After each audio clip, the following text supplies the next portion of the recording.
All right, welcome back. Now that we've run through the physics primer, what I want to do is show you how to build those scaffolding. And we're going to do a little animated scaffold piece to make an animated bumper in this movie so that we can make our characters bounce around with a little more personality in their bounce.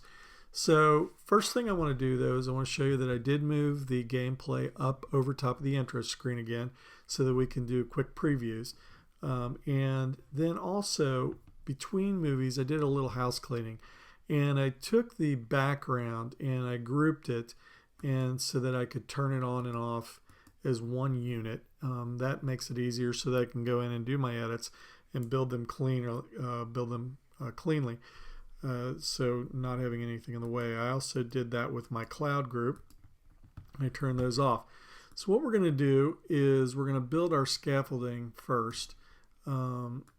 And then we're going to adjust how our characters move and what kind of physics they have attached to them. So the first thing I want to do is I want to go ahead and make some walls. So this will contain all the characters. You don't have to make them that thick. Remember, the thicker you make them, the less space you're getting in the middle for the bounce. So I'm going to go ahead and make just a small thin wall. I'm going to drag it over here with my option key again so that I have a duplicate. And then I'm going to go ahead and make another one. I'm going to make a ceiling and drag that over there. Option click, drag it down to the bottom. So now I've made a frame around my stage.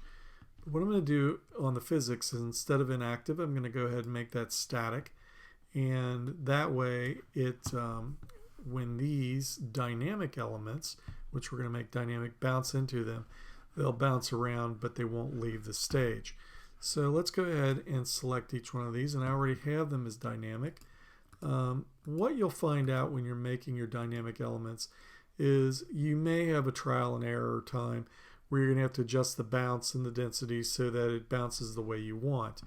What I'm going to do though is I'm going to let this go the way it is, where I have the density lower than the bounce, friction and air dragger at the bottom. My force of gravity is still at 1, so they're going to fall. Let's take a quick preview and see what that looks like. Okay, so you see they bounce around. They still have a little action to them even when they're sitting down there. That's the way we want them. They don't want to just sit and fall and stay there. They want to kind of move around a little bit. That helps out.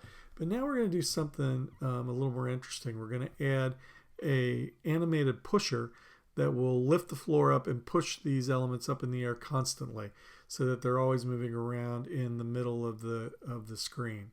So let's go ahead and close that up. How we do that is we come in here, and in our area, or stage area, the gameplay area, we're going to go ahead and make another rectangle. And let's make it somewhat thin. And we're going to bring it right down the middle. You can see that get the guidelines dead center.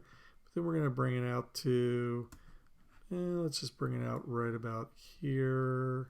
Give it a little gap. And a little gap over there. And then what we're going to do is we're going to bring it down to the bottom. And we're going to come all the way back to the very beginning. Let me get rid of that. Come all the way back to the very beginning. And we're going to go ahead and animate this. So we're going to animate the origin top by putting a keyframe at 0. And then we'll just do a keyframe at 115. Now what we'll do is we'll drag this up so that it pushes the elements up in the air. So what will happen is we'll go here, start here at the beginning of the timeline, and push here. Now how do we get that to continue? That would only do it one time. So if you played it, it goes and then it stops. Now if we want that to loop in our game, what we're going to do is we're going to create what's called a timeline action. And a timeline action is just a little bit of I guess code that would that's already pre-canned for you, and all you have to do is add a keyframe at any point in your timeline where you want to trigger that action. Then you click on that keyframe and you come over to the drop down menu, and you can go have it jump to scene, run a custom JavaScript, go to URL, compose email, play sound, stop sound, all those things. But what we're going to do is go to the time in the timeline. and it's going to go right back to 0. So that means when it hits this spot right here, when the head hits the spot, it'll go back to 0 and then do the whole thing over again and keep going over and over again, which is what we want to do. We want to have almost like a hydraulic lift that keeps snapping these characters up into the air. So let's go ahead and take a view and see what that looks like. Okay, well, it's the animation's working, but something we didn't do was we didn't put the physics on that hydraulic lift. Let's go back and do that. So you select it. Again, there's inactive. Let's make it static. That'll save it, and let's go back here to preview. And now there you go. You can see what it's doing. Gives it a little more lift, and it's going to keep things moving around in space, which is nice. So now we have a very active animated scene physics going on. A couple things we can do in the scaffolding just to make it more interesting. Let's go ahead and just add a couple little bumpers, real small ones, you know, up on the top, and maybe do another one, just something like this over here. And we're going to go ahead, just 2 little bumpers for this game. We're going to go ahead and add the static to it, and let's do another preview, see how that plays. You can see it gives it a little spin when they hit those things. It just kind of throws them off a little bit and sends them in different directions.